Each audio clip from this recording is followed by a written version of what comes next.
Santa Cruz, California, January 6, 2023. Along the California coast, storm-related damage is widespread. Northern California has been devastated by a terrible storm that dumped unprecedented amounts of rain and snow along the coastline.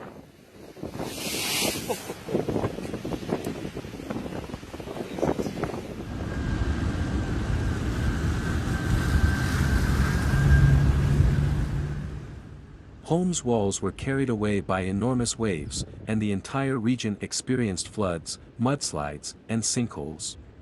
On Thursday, there were 2 reported deaths.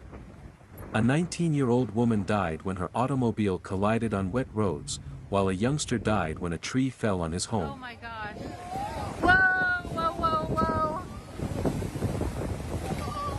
What? What? Holy crap.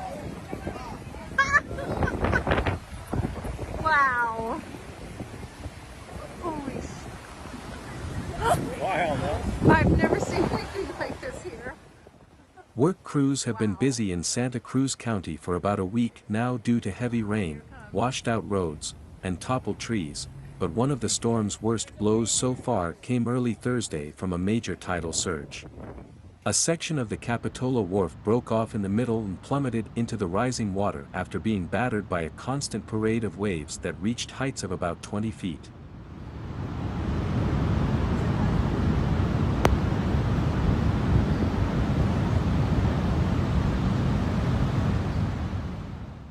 Early estimates indicate that the part is at least 20 feet long, however city authorities were still assessing the damage on Thursday morning. The 855-foot-long wharf was initially built in 1857.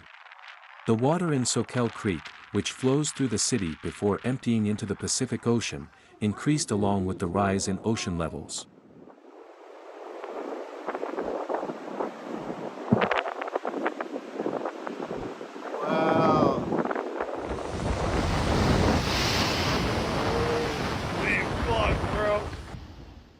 Homes close to the creek's banks were inundated as kayaks that had been left unmoored and pieces of decking flowed downstream. When the tide is high, the creek typically reaches a level of 6 feet, according to Capitola City Manager Jamie Goldstein, but Thursday's watermark easily topped 10 feet, exceeding the channel's limit. In his 15 years as Capitola's manager, he had never witnessed anything like it, and the town had never had this kind of wave effect.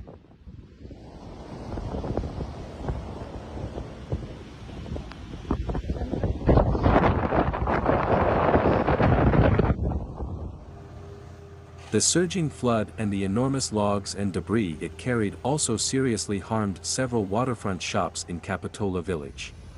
It's severe. There has been damage worth hundreds of thousands of dollars, according to Zelda's, a restaurant in Capitola Village.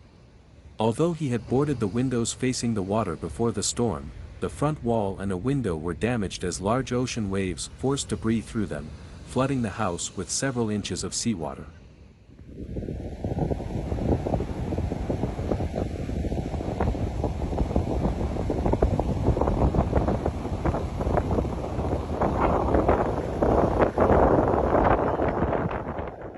Since big trees and power lines were uprooted and pushed over by hurricane-force winds, approximately 97,000 houses and businesses without electricity as of Friday morning.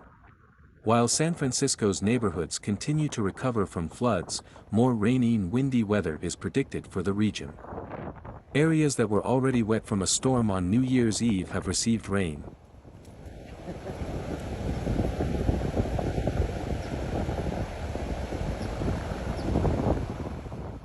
On Thursday morning, a resident of the coastal town of Cambria in San Luis Obispo County was impacted by a very huge rogue wave inside their residence. The occupant was thrown over by the strong wave that broke the home's seaside windows, and the water damage permeated the whole structure. In Monterey County and Humboldt County, where authorities in the town of Shelter Cove were issuing warnings that humans and dogs might easily be washed into the ocean by the waves, homes were also destroyed. The hut's good.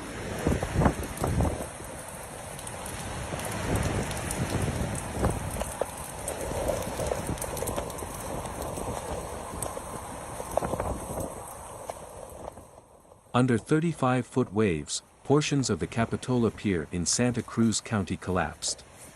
Along the shore, piers suffered damage, including this one in the well-known neighborhood of Capitola.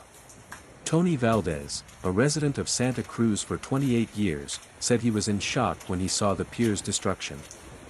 For such damage, it had to sustain a significant hit.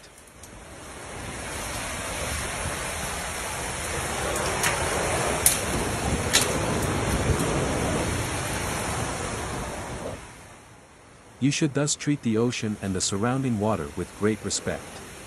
According to meteorologist Warren Blyer, a variety of variables came together to produce the strong surges and hazardous conditions that affected the shoreline. Strong winds formed in conjunction with the accompanying low-pressure system with this storm, which spun up well off the west coast and caused a sequence of extremely large seas. This evening, those really high waves should start to subside. Although the king tide has passed, the high tide is still at its greatest heights during this time of year.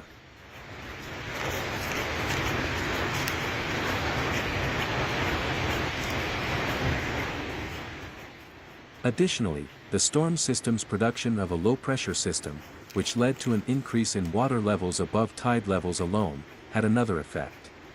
When discussing hurricanes, for instance, people often refer to storm surges, which may add 20 or 30 feet of water to the area and are often the most destructive aspect of a hurricane.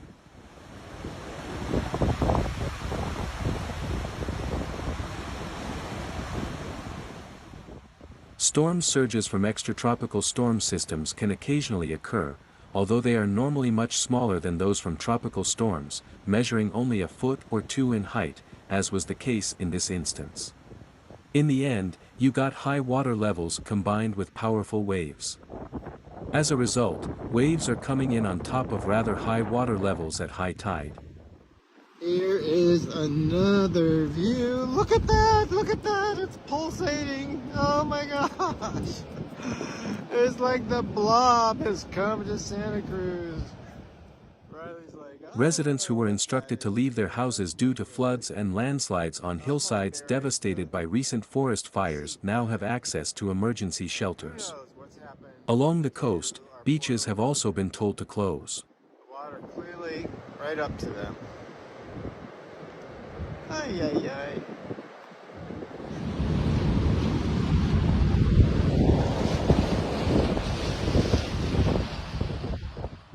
The National Weather Service predicts that the mountains might get up to 3 more feet of snow over the next few days. More rains and severe winds are predicted to accompany a stronger atmospheric river that will arrive on Monday and last through Tuesday.